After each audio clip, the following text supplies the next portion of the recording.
안녕하세요. 레버리지 랜드에 오신 것을 환영합니다. 2023년 8월 8일 화요일 오늘의 증시 날씨. 먹구름이 가시고 밝은 해가 떴다. 실적도 좋고 인플레이션도 잡히고 있다. 하지만 왠지 모르게 찜찜하고 불안한 시장. 미국 증시가 한 주의 첫 거래일을 상승 마감하며 기분 좋게 출발했다. 이제 84%의 기업들이 2분기 실적을 내놓은 가운데 이 중에서 무려 80%가 EPS 추정치를 상회하는 등 예상보다 좋은 기업들의 실적에 힘입으며 투자 심리도 빠르게 개선되고 있다. 하지만 예상보다 길어지는 고금리 환경은 여전한 불안 요소이며 경기 침체 논란 역시 완전히 해소된 것은 아니다. 이를 반영하듯 중소형 종목들을 추종하는 러셀 2000 지수는 고점 대비 하락률 마이너스 20% 구간을 쉽사리 벗어나지 못하며 눈치 보기를 거듭하고 있는 모습이다. 중소형 종목들도 함께 올라와줘야 진짜 상승장이 돌아왔다고 선언할 수 있을 듯하다. 다음은 주요 증시 전망 소식이다. 먼저 웰스파고는 JP 모간과 골드만삭스와는 달리 여전히 미국 경제가 내년 초 완만한 경기 침체를 겪을 것이라며 부정적인 전망을 내놓았다. 한편 UBS는 이번 주 목요일에 발표될 7월의 CPI 물가지수 역시 저번 달과 마찬가지로 시장이 환호할 만한 지표를 내놓을 것으로 전망했다. 마지막으로 울프리서치는 6개월에서 9개월 정도가 지나면 경기 둔화가 예상되며 금리 전망 역시 3.6%까지 빠르게 하락할 것으로 전망했다. 간단히 말해 지금의 채권 금리가 고점이라는 의견이다. 3배수 레버리지 ETF가 기술주 중심으로 지난주에 하락분을 일부 만회하며 일제히 상승했다. 하지만 바이오테크 라보가 오늘만 무려 8.91% 하락하고 말았다. 이제 라보는 5달러 선마저 붕괴되며 답이 없는 모습이다. 아무래도 바이오테크 종목들의 주하락은 중국 당국의 제약 부문 단속 강화 발표에 따른 영향으로 풀이된다. 바이오테크는 이미 닷컴버블 끝 대폭락이 진행 중이며 이 중에는 목욕물과 함께 떠내려가는 애기들이 널브러졌다. 미국의 20년물 장기 채권 ETF인 TMF 역시 오늘도 2.33% 하락하며 6달러 초반대에 묶여있는 모습이다.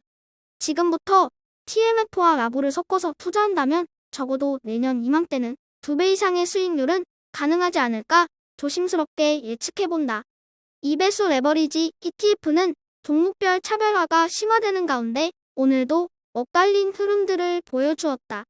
나스닥 기술주들은 연일 승승장구하는 반면 클린에너지, 바이오, 중국 종목들은 고전을 거듭하고 있는 모습이다.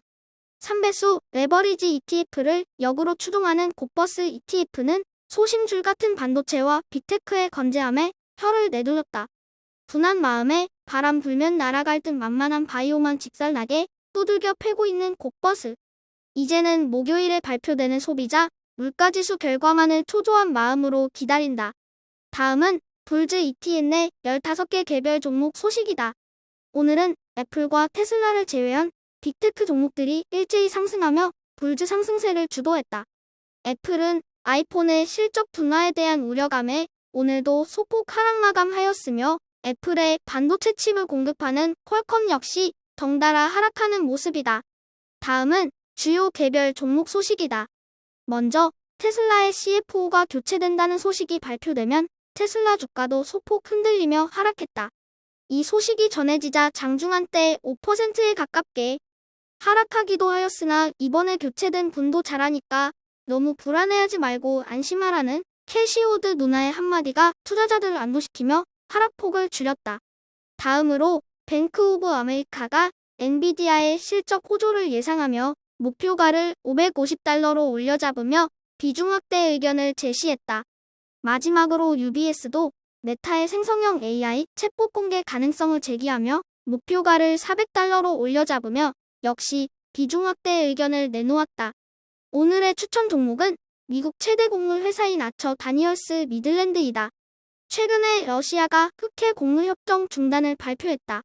흑해 곡물 협정이란 인도적 차원에서 흑해를 지나는 곡물 수출 선박의 안전을 한시적으로 보장하겠다는 내용을 담은 협정을 말한다. 러시아가 흑해 곡물 협정 중단을 발표함에 따라 국제 곡물 가격은 다시 상승하지 않을까 조심스럽게 전망해본다. 어디 그뿐이냐? 요즘 이상기후와 엘니뇨 현상 때문에 지구촌 곳곳이 난리다. 그에 따라 설탕의 원료인 원당 가격이 11년 만에 최고치를 기록하기도 했고 쌀 가격과 올리브유 가격도 심상치 않은 상황이다.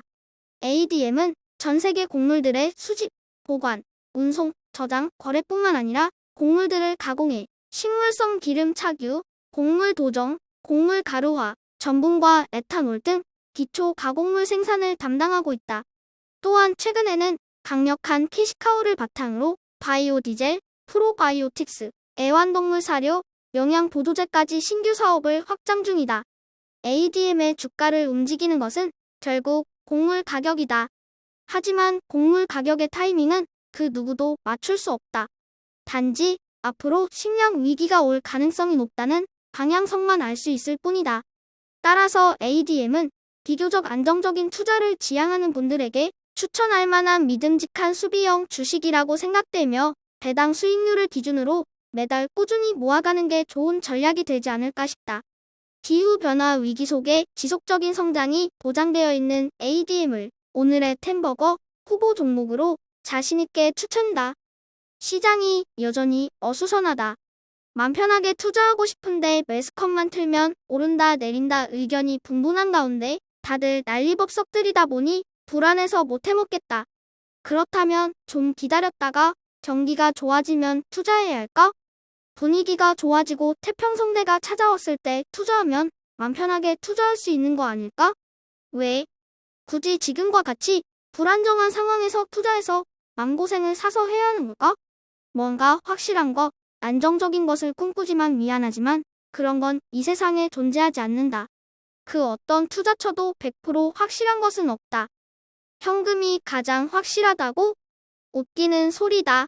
가장 최악의 투자처가 현금이라는 것은 인류의 수천 년 역사가 증명한다. 지금과 같이 불안할 때 많이 빠진 주식들을 투자해야 한다. 불안하고 불확실할 때 투자해야 싸게 살 수 있다. 주식시장은 절대로 고분고분 선형적으로 상승하지 않는다. 언제 폭락할지도 모르지만 언제 갑자기 튀어오를지도 모르는 게 시장이다. 그저 확실한 것 한 가지는 불확실한 상황에도 항상 시장에 남아있던 투자자들이 결국엔 큰 부를 쟁취했었다는 것이다. 여기저기서 이번에는 다르다고 떠들어대지만 역사는 항상 반복된다. 아니, 인간이 반복한다. 유유히 과매도된 주식들을 주워 담을 수 있는 현명한 투자자가 되자. 끝까지 시청해주셔서 감사합니다. 내일 더 좋은 모습으로 인사드리겠습니다.